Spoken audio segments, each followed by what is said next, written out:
Ladies and gentlemen, good afternoon. Welcome to the 2014 Enid and R Crosby Kemper Lectureship to be delivered by Mr. Paul Reid. Welcome too to our special guests, members of the Churchill family, Randolph and Catherine and Jenny Churchill. We are delighted to have you with us. This lecture makes history in its own way by being the very first Kemper Lectureship to be live streamed. So welcome to those of you who are following events via the internet. And I would also echo the words of Winston Churchill as he spoke right here in 1946. If you have a cell phone or a pager, please turn them off right now. As is evident by the raised stage and the chairs, this lecture format is somewhat different to previous lectures in that it will be a conversational exchange between myself and Mr. Reid. We will also have two magnificent and apposite hymns performed by Westminster's Churchill singers, Jerusalem and I Vow to Thee, My Country. Please listen and enjoy Jerusalem and the first verse of I Vow to Thee, My Country, but please stand and join with the choir in the singing of the second verse, the words of which you can find in your programs. It's now my distinct pleasure to introduce to you Dr. Barney Forsyth, the President of Westminster College. Dr. Forsyth. Thank you, Rob. Well, good afternoon, members of the Westminster College community and friends of Sir Winston Churchill. On behalf of Westminster College and the National Churchill Museum, I want to welcome you to this year's Enid and R Crosby Kemper Lecture, a rich tradition at Westminster.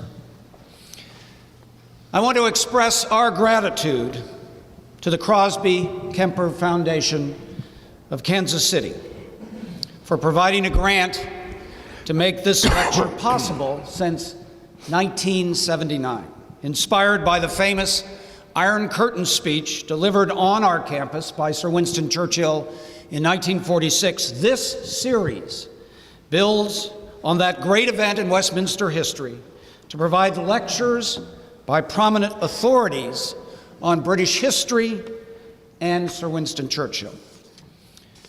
This grant has brought distinguished speakers to the National Churchill Museum, ranging from Churchill's daughter, Lady Mary Soames, and granddaughter, Edwina Sands, to British Lord Roy Jenkins and Sir John Colville, Sir Max Hastings, and official Churchill biographer, Sir Martin Gilbert. Through these lectures, we see the relevance of Churchill today in our lives. Their messages reinforce the educational and leadership model and character we use here at Westminster to inspire our students to lead and achieve. Today we are pleased to have R. Crosby Kemper III here with us representing the Kemper family to introduce the 2014 lecturer. Well known in Kansas City for his civic leadership and as a former CEO of UMB Bank and UMB Financial Corporation, Mr. Kemper is also an historical scholar, particularly in the field of Churchill studies. Currently, he is executive director of the Kansas City Public Library and co-founder and chair of the Show Me Institute, a free market public policy think tank for the state of Missouri. Please help me give a warm Westminster College and National Churchill Museum welcome to R. Crosby Kemper III. Crosby, thank you.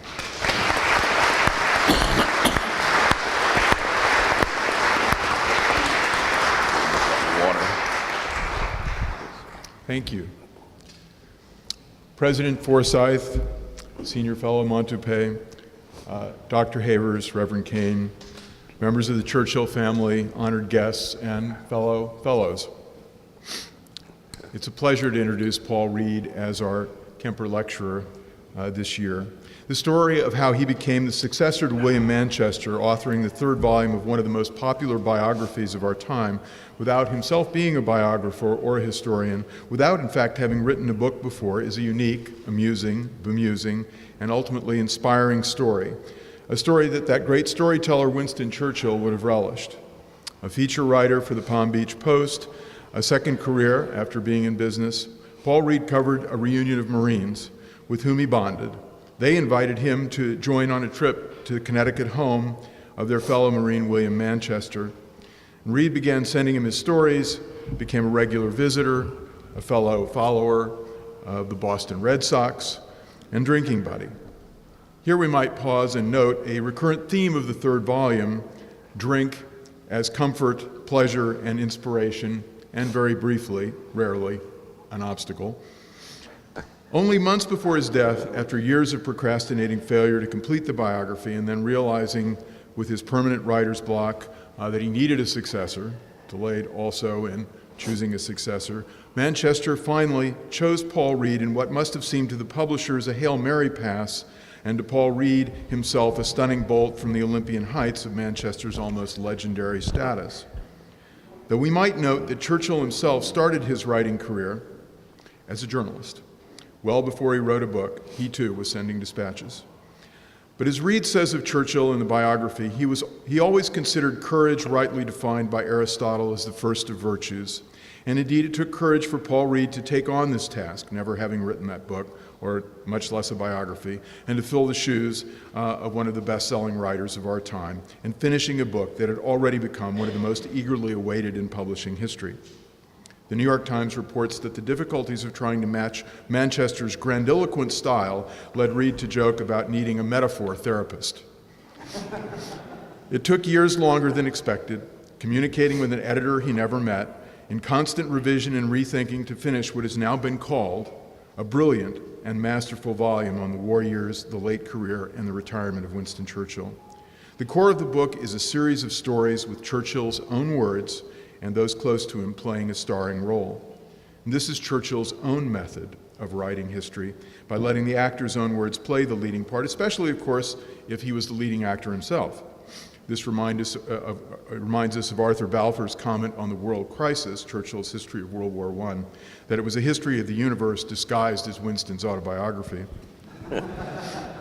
In Paul Reid's most capable hands, we now know again that human beings see their lives as stories, and great men and women attempt to shape their own stories and their world's stories, and that in very, very rare instances, Churchill's most especially, they can live it, shape it, and tell it. And in telling us about it, Paul Reid tells us something important about Winston Churchill once again, but also about ourselves. So ladies and gentlemen, in conversation with Rob Havers, Paul Reid. Paul, it is a pleasure to have you here today. It is wonderful to be able to discuss this book in front of this esteemed Churchill audience. Finishing this trilogy quite obviously brought with it a great deal of pressure. The Churchill world had awaited this third volume for many years. How did you feel when Manchester asked you to complete his life's work in many ways? Well, before I answer that, I'd like to thank you, Dr. Havers, and the National Churchill Museum, and Dr. Forsyth and Westminster College for inviting me here on this beautiful, beautiful spring day. This is the type of day in Boston where I grew up that we'd get the baseball gloves out of the winter closet and get out there and start throwing the old ball around. 31 degrees and snowy. To your question, when William Manchester asked me on October 9th, 2003 to finish the book, we were watching a Red Sox-Yankees game, and I was flabbergasted because he had told me, we had become friends, and he had told me over 5 years that nobody was going to finish the book. Nobody could. And I had suggested a few times that he find someone, and he shook his head and said, no, book is not going to be finished. I dropped the subject. On October 9th, 2003, he changed my life. He asked I remember saying goodnight to him after the game and going out to his deck and wondering, where am I going and how am I going to get there? So pressure, not really, in an ironic sense that I didn't want to look at the possible pressure or feel it or think about it. He gave me a job to do, and I started out and started doing the job the next day. Where did you really begin, Paul? You had a lot of research material that Manchester had amassed, but where did you begin with this work?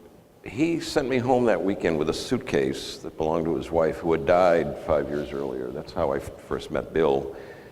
The old Marines went up there to buck him up after his strokes and his wife passing away, Judy. In the suitcase were a bunch of his long notes, 50 pages each, onto which he glued excerpts from diaries and books, and some source material, books, I think a history of the London Blitz. And he gave me the suitcase and he said, go home and write an audition, 25 pages. My agent, Don Congdon, has absolute veto power. If Don likes it, we'll go forward. It doesn't matter if I, Bill Manchester, like it, it's up to Don. Don Congdon was a giant in New York City publishing, and he just passed away 3 or 4 years ago. Don asked me to do 60 pages. And that should have tipped me off right from the beginning. I went home, and by March, I'd say, it took about 4 months, I did the 60 pages, and the publisher, Little Brown, liked it, and Don approved, and Bill liked it, and our collaboration began. And Bill had said that October night, he said, you write, I'll edit, my red pencils are sharpened. And he never got to use the red pencils. He died June 1st of 2004, and I kind of feel like what the passengers on the Mayflower felt like on day 50. I was alone at sea. Which is a very good point to ask you the question. Manchester had prepared the groundwork in the first 2 volumes. You had a volume.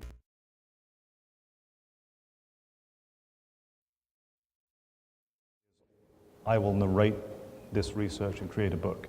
At that juncture, though, when he passed away, that guiding light was gone. Was that a relief, or was it a moment of terror, or was it a bit of both? Well, my friend had died, so I wasn't thinking in terms of where I'm going with the book. I brought all of his long notes home, ultimately. There were about 55 of them.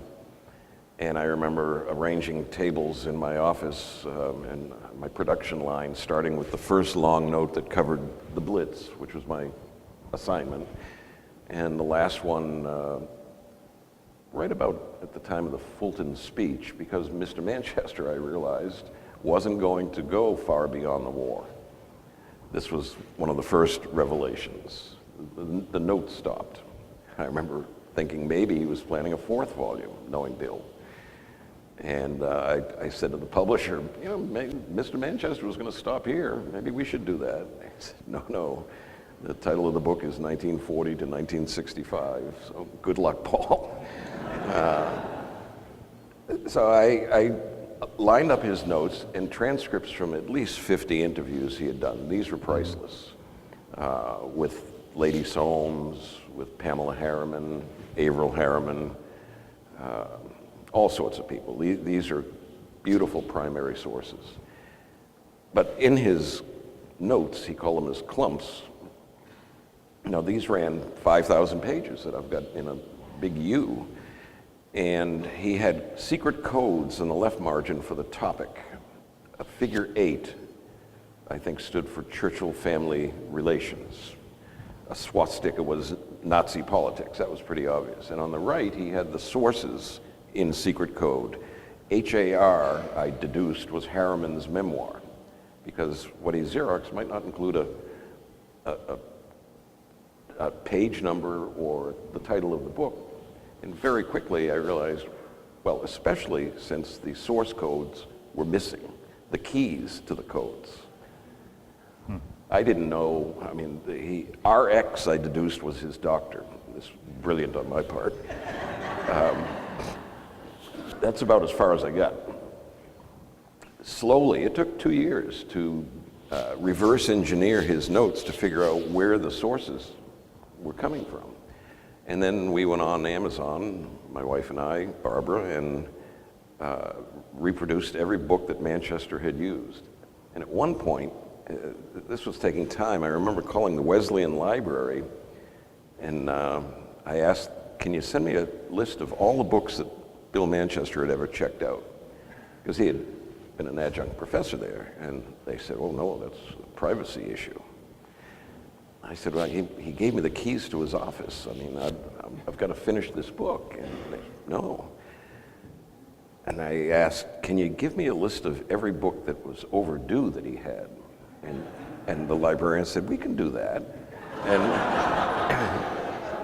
And I knew Bill, and the list ran about 7 pages, and there they all were, all of the speeches, you know, the memoirs of Montgomery and Eisenhower, just hundreds of characters and hundreds of sources. And then just at that time, the British Archives started going online at Kew. Mm-hmm. So I could go on my computer. Because in the 8.5 years of doing this, I didn't fly on a plane, didn't take a trip. I think I left the house, but I'd have to have that checked out. And so I began and muddled through, as Winston would say, for 6, 7 more years after that.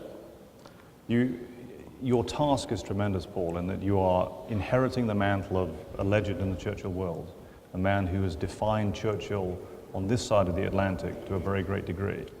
You are endeavoring to decipher this huge and prodigious amount of notes, but you're also covering a time period that has been exhaustively discussed and researched and written about, the Second World War and Churchill within it.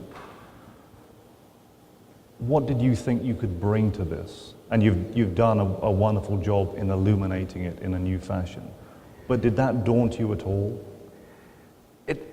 Yes, daunted, that's a good word, but I've told people that I'm just a blockheaded enough Bostonian not to have been as daunted as I might have should have been. I remembered talking to Bill Manchester. This is a biography, it's a portrait. He called it a triptych. Mm-hmm. And he meant it in the sense of the 3 painted panels.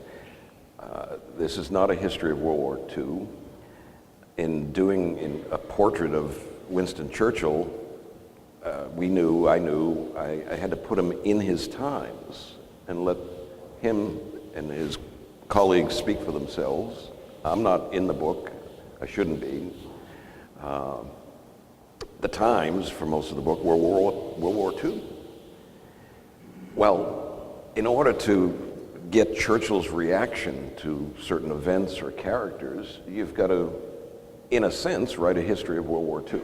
Right. You can't have Churchill reacting the night after Pearl Harbor that he went to bed thinking we've won the war without explicating Pearl Harbor or the fall of Singapore or the U-boat battles and the fall of France and the Low Countries and 100 or so other incidents that happened over days or weeks. El Alamein, the North African campaign, the Mediterranean, Syria, Persia.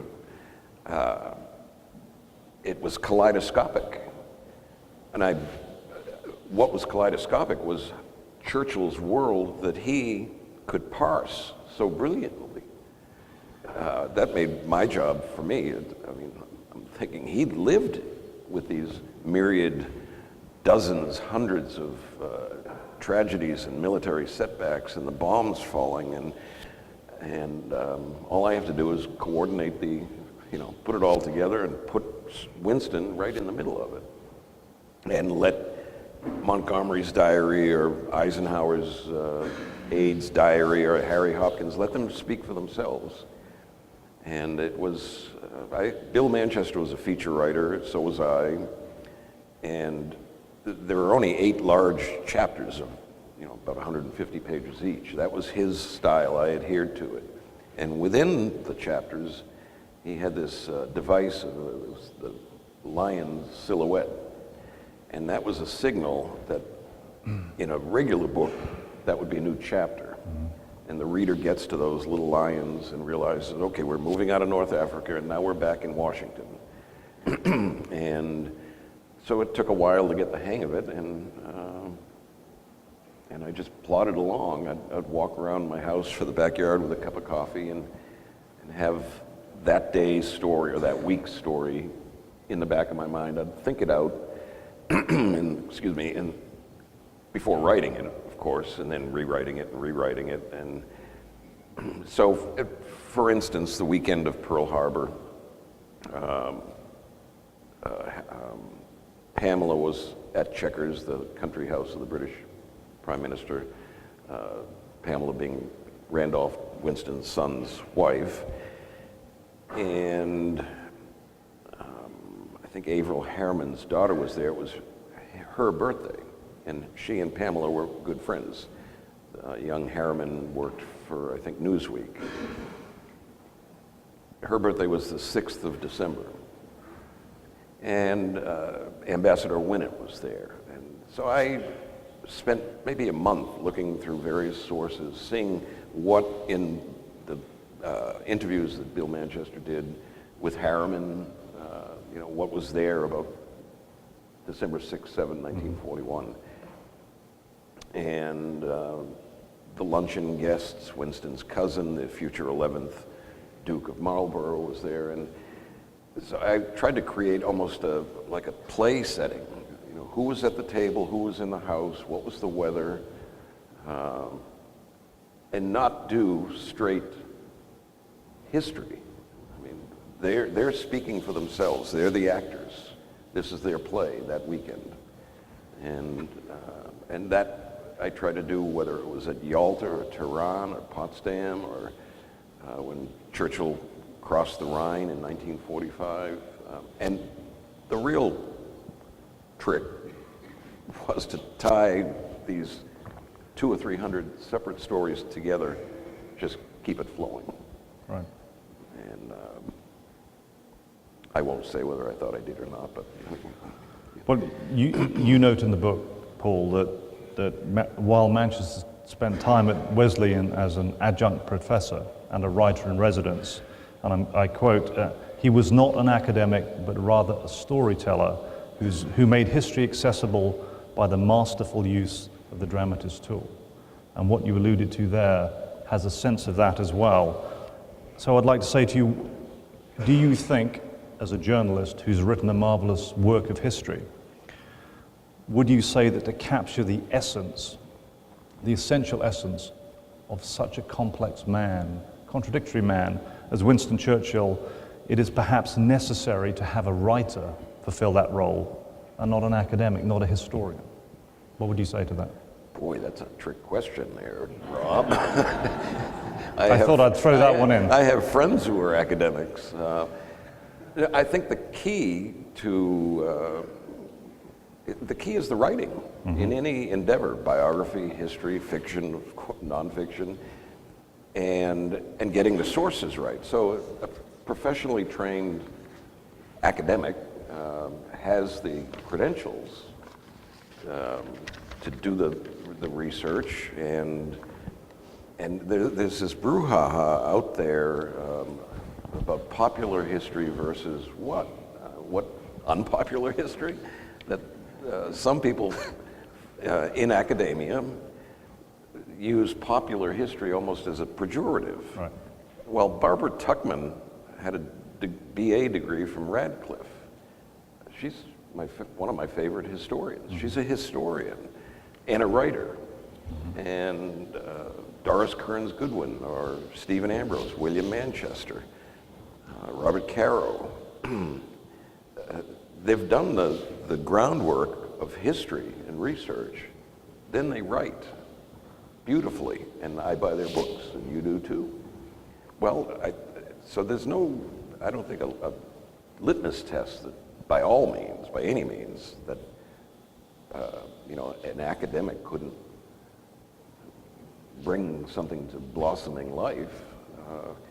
But in academia, there are, what, 10, 15, 20,000 historians in the US of A. They've got to publish tracts and papers and teach, and in a sense, Mr. Manchester and I had the luxury of 8 or 9 years. Remember, it took him 20 years almost to write the first two and research them.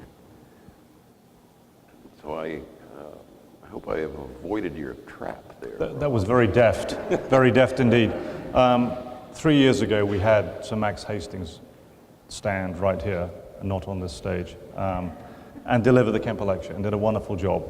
And Max's history of Winston Churchill, his biography of Winston Churchill, very well received, but not without controversy.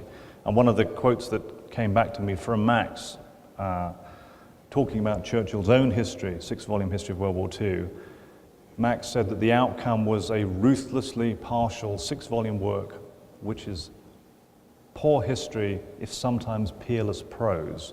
And I wondered what you thought of that 6-volume history by Winston Churchill, because that has defined for many people the history of the Second World War so definitively. My father put those 6 volumes of, and Churchill said these are memoirs. This is my memoir, my case. My father put them under the Christmas tree a long time ago when I was a kid. And so I grew up with a house full of history books, and my father went to the Naval Academy and knew his naval history. I hadn't been aware of that quote by Mr. Hastings, and when I began this book, I started using the Churchill memoirs as one of my sources until the scales began to fall a little bit, and every book has typos and dates misplaced, and it wasn't Tuesday the 7th, it was Wednesday the 8th. But yes, there's a selective history at times there. I mean, if anyone read those 6 volumes, they would have a pretty precise, concise, and broad understanding of the happenings in World War II. Sure, he had some points to make. And I realized that a couple of years into writing the book, and so then I started checking everything that Winston had written. But the prose is magnificent. I just started the first volume again about 2 weeks ago. I left it at home. I'm on page 100 or something, and the foreshadowing of the shadow of Hitler coming at me. I've read it 3 times maybe in my life, and I'll read it 3 more times. Marvelous. Certainly one of the early books that I read that inspired me to have an interest in history was Churchill's volumes about the history of World War II. You've alluded to the fact that you found the 6 volumes under the Christmas tree one morning. Churchill as a writer in general, from a writer's point of view, what would you say? He once told an editor, I think he picked up a pen and said, "This is how I've made my living." Mm-hmm. And he was 70 or 75 at the time, long after World War II. And that is how he made his living. And I don't know the exact number of volumes and multi-volume biographies that he wrote. I love his dispatches from the Sudan. It's brilliant, and as we were talking about earlier, he was 25, 26, in battle, and then could write these dispatches and put them together. You know, he had a vision, he was creative, intuitive. These are all good traits for a writer, if the writer wants to have an audience that really enjoys his or her writing. If not, then, you know, by all means, make it read like a telephone book. That wasn't Churchill. And the story of the battle in the Sudan, he had pulled his shoulder while playing polo. Well, he would play polo, and he did. So he couldn't ride into battle as a cavalryman with his saber. So instead, he took a German Mauser pistol with, I think, 9 shots or 10. That's what he rode into battle with. Well, the British cavalry rode over a hill, and instead of a few hundred, there were several thousand dervishes in a draw, and they rode in, and many lost their lives or were wounded that day. And here's young Winston Churchill with his Mauser. Had he had his saber, he might not have ridden out because he couldn't raise it. And the dervishes were slaughtering these people. And Churchill, among Stalin, Roosevelt, George Marshall, Eisenhower, Mussolini, I believe, Hitler, Churchill was the only person involved at the top levels of World War II who had been in that sort of combat, and he killed at point blank range 3, 4, or 5 of the enemy that day. Not everyone who has an experience like that, there were several hundred other troopers in the troop. I mean, he lived to tell about it, but most important, he told about it in his inimitable way. Brilliant writing. And it came from his self-education of reading everything that had ever been written pretty much by everybody. Right. Thackeray and the Bible and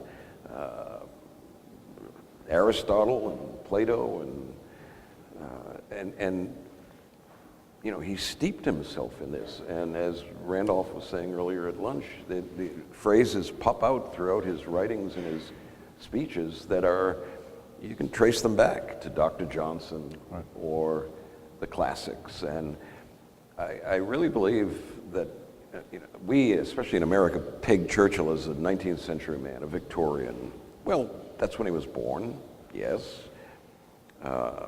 I see him as a classical man, as the embodiment of you know, the Alexandrian, Ptolemy, Plato, Neoplatonic tradition. Not only because of what he read and studied, but Harry Hopkins noted this when Churchill was talking about the Carthage or the Roman wars or the Celts or the Gauls or the Pillars of Hercules instead of the Straits of Gibraltar. It was as if he was there. Mm-hmm. And in a sense he was. He had internalized all of that history. When he spoke to the troops in North Africa, in Carthage, there was something almost mystical about that. He was not just an observer, he was there, and Hopkins saw this, and I'm glad he did, because I intuited that, but I couldn't say something like that in the book unless someone on the spot, who was a good source, and you know, Jacques Colville also thought this, Churchill's secretary. So I just, again, let them speak for themselves. But Churchill had that remarkable ability to, the past, he didn't, some Americans said he lived in the past, in the Victorian past. No, I don't think. The past, the deep classical past, lived in Churchill. That's an interesting way to put it, absolutely. Paul, you obviously came to Churchill with a great deal of admiration, reverence, indeed, fascination for the man before you began the process. After 8 years or so of writing this book, the Churchill that you understood at the end, was that different to the man you thought you knew at the beginning?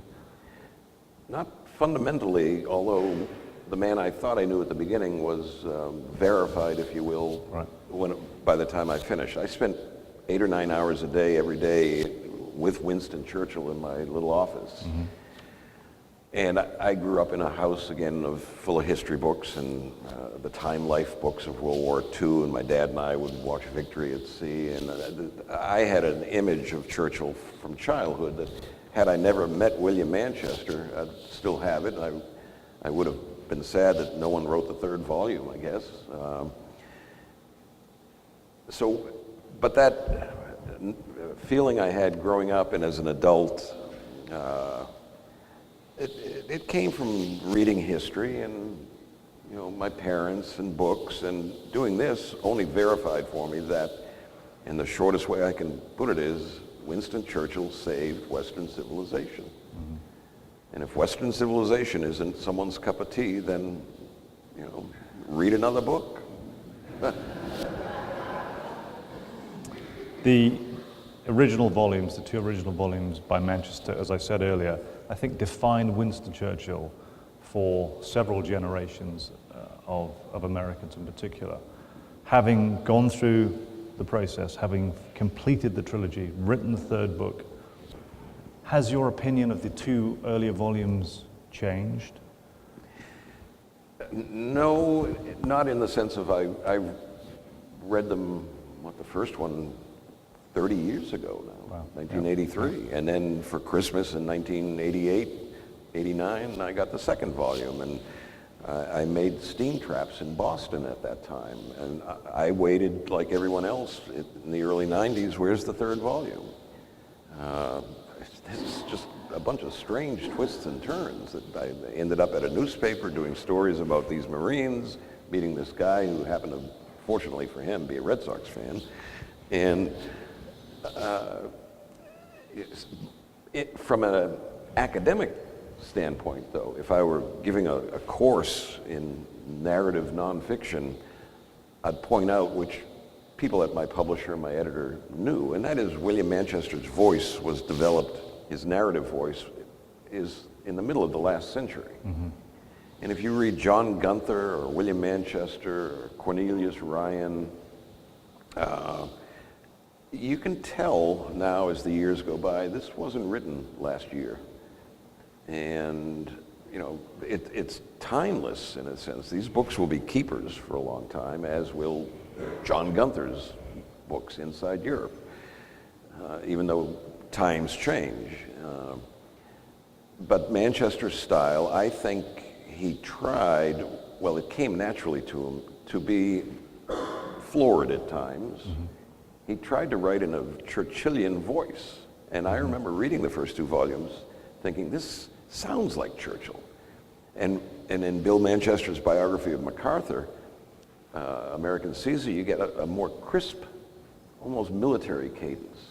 And so it wasn't that he was becoming his subjects, but he was writing in a manner that, in this case, was Churchillian or almost dated. And I, at the time, thought that's brilliant. And that's when early on I realized I'm not going to try to do that. The most important reason why was because almost 30 years had passed, mm-hmm. and my editor and I thought, let's just keep this into crisp 21st century reportage. I mean, I don't have to make Churchill look good or witty or charming,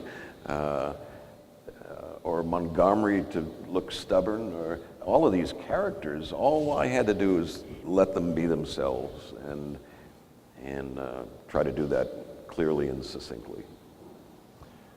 Paul, we talked a little at brunch about the legacy of Winston Churchill.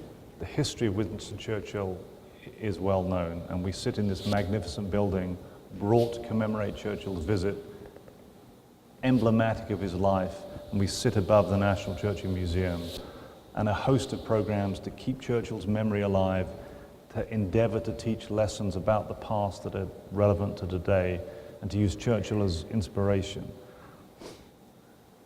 Where do you think, and for how long can the Churchill legend, in your opinion, and the lessons from Churchill, how long will they last?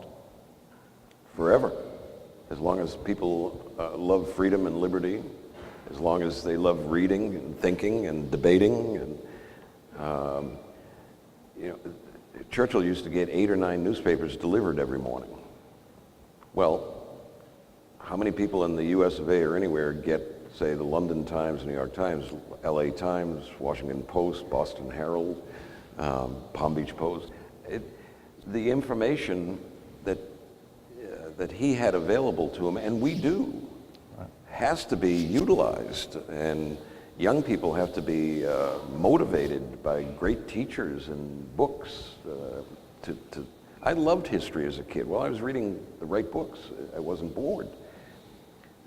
And those young people have to take the story forward. And, you know, in this so-called information age, you can get a Wikipedia biography of Churchill, which is going to have some errors in it, in 30 seconds. That's not studying history. That's not fun.